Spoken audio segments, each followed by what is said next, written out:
So no pressure, no diamonds. This is the project that is across the street. And yeah, so this project developed very much in relationship to the space, right? So the windows and just like the height of the space. And you know, when I was thinking about, because I guess I don't know how long we've been working on this, but close to a year perhaps, you know, it's sort of been in the works.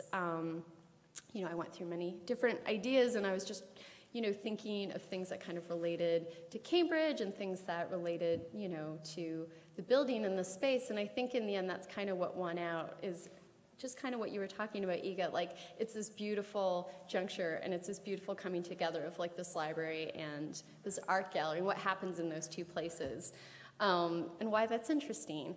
And why that's interesting to me in my art practice, and I was really trying to find sort of a way to kind of bring those things together. This is a picture of Vermont in the winter on the left-hand side, so that's Johnson, Vermont, where like the Vermont Studio Center is, which is like a residency place in the States. And I was there, when was I there? In 2014 for 4 weeks in March, and I was there to work on a comic book, and I never got it done.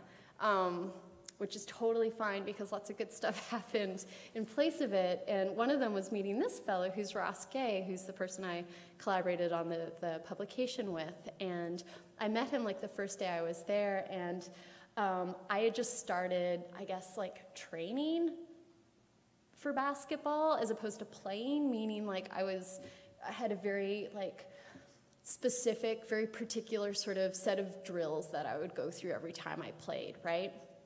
And I was really looking to get better. Like, having played just in, gosh, I guess elementary school, like I kind of went through all my life being like, yeah, I'm a good player. And then, you know, you have this kind of awful realization one day where I'm like, oh, I'm really bad, actually.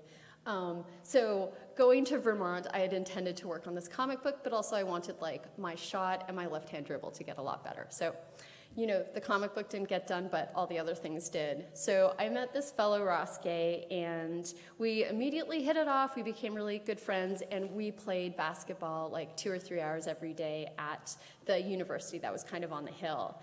And a few things about, yeah, gosh, where to start. So this is a little drawing I made from him. I thought it kind of introduced a few things nicely. So basically, No Pressure, No Diamonds is a quote from Thomas Carlyle, who was a Scottish essayist, satirist, historian, who worked during the Victorian era. There's no reason you should know that. The reason you might know No Pressure, No Diamonds is because this fellow, Robert Griffith III, who's a NFL football player, I don't exactly know what was happening to his career at the time, but Adidas came out with an ad campaign, and they kind of coined, they took it from, you know, Thomas Carlyle. They did as people do these days. They reblogged, you know, they took No Pressure, No Diamonds, and they sort of associated it with Robert Griffith the third, and that's where these socks come from. So I purchased those socks on Boxing Day a few years ago, not knowing what the reference was, but enjoying it. And so when I went to Vermont, I had these socks, and I would use them, I would wear them while I was playing basketball. And this is this beautiful moment of serendipity. I think Ross, like, had 2 pink stud diamond earrings in his ears, right?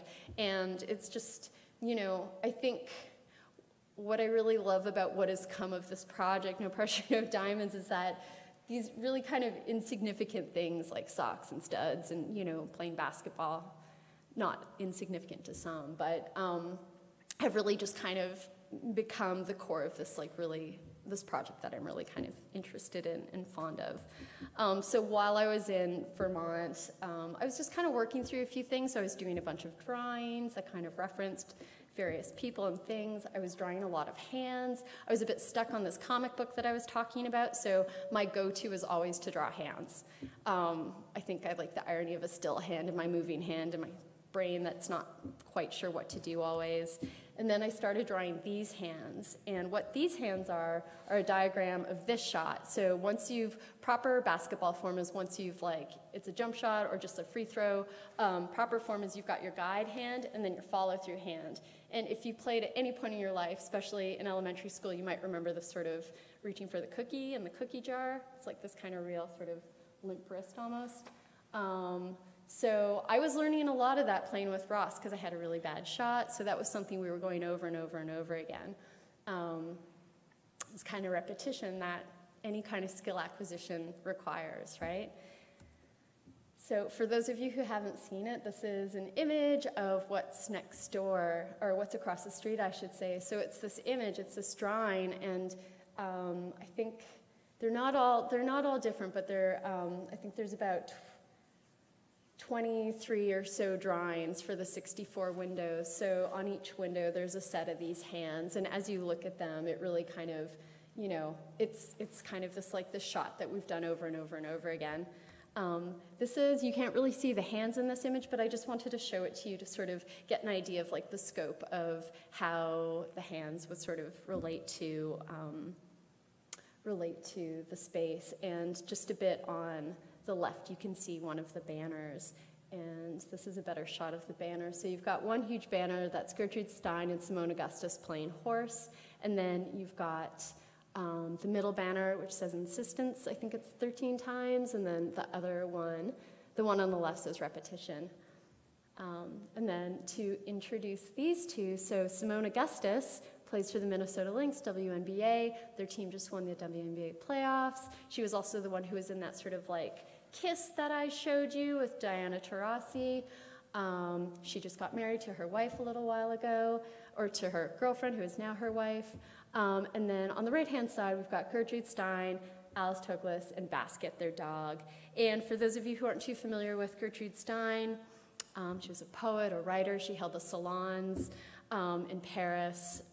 She's an American, but then moved to Paris, you know, sort of mingled with the likes of like Picasso, and all those folks. And her writing is really like a minimalist writing with like quite often disregard to punctuation, and to sort of contextualize her very easily, like she's very well known for a rose is a rose is a rose is a rose, which I think speaks very well to what her writing is sort of like. And one of my favorite books of hers is Lectures in America, so it's a bunch of lectures that she gave in America. And in Portraits and Repetition, which is one of the essays, she's got this quote that I absolutely adore, and I'm going to read it to you.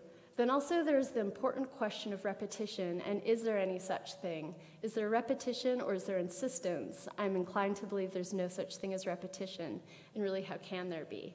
And I came across this, I think it was in 2008, and at that time I was doing my MFA, and I was really, you know, interested in sort of, you know, thinking through sports. But thinking through sports with regards to textiles. For many years, I had designed textile fabric in Montreal. I'd made, you know, textiles was always a really important part of what I did. And I think a huge part of textile making is like this kind of repetition, right? It's doing the same thing over and over again. And back in 2008, when I came across this quote, I was like, oh, so is so many kinds of skill acquisition. It's doing the same thing over and over again. But I think what I love so much about this quote is that I was like, oh, but it's never doing the same thing over and over again. There's like, it will never be the same thing over and over again. And I think that's where I thought about insistence, right? Or to insist upon something, it just like, there was like this emotive quality to it that I was interested in.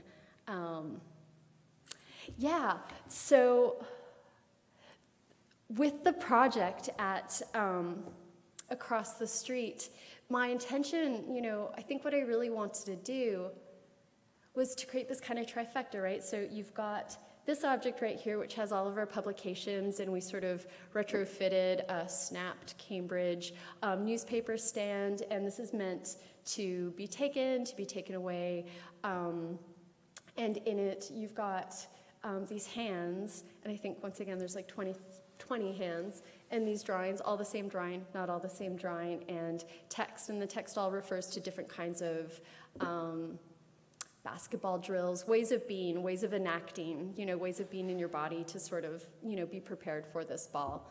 But once again, like the ball doesn't actually come up in any of this, like the ball is never present, right? And once again, I think it's this desire to kind of like push away from, competition and that being all we think about when we think about sports. So you've got the hands, and then you've got these banners, and then this part. And, yeah, so just to go back to what I was saying before, a big part of it was just this response to the space and the architecture, but also I think how we come to ideas, how we come to knowledge, how we, not only how we perfect our jump shot, but how we read through a book or how we think through an idea, it really is about this kind of like insistence and this kind of returning to and coming again. And in particular, I was really interested in Simone Augustus and Gertrude Stein and kind of bringing them together in this like huge, I think it's 10 by 10 feet, banner. And Iga's kind of mentioned like, oh, people won't know who they are, what is that? And I know there's always this fear of something being a bit too like inside baseball, where it's like you have to be in the know to like get something.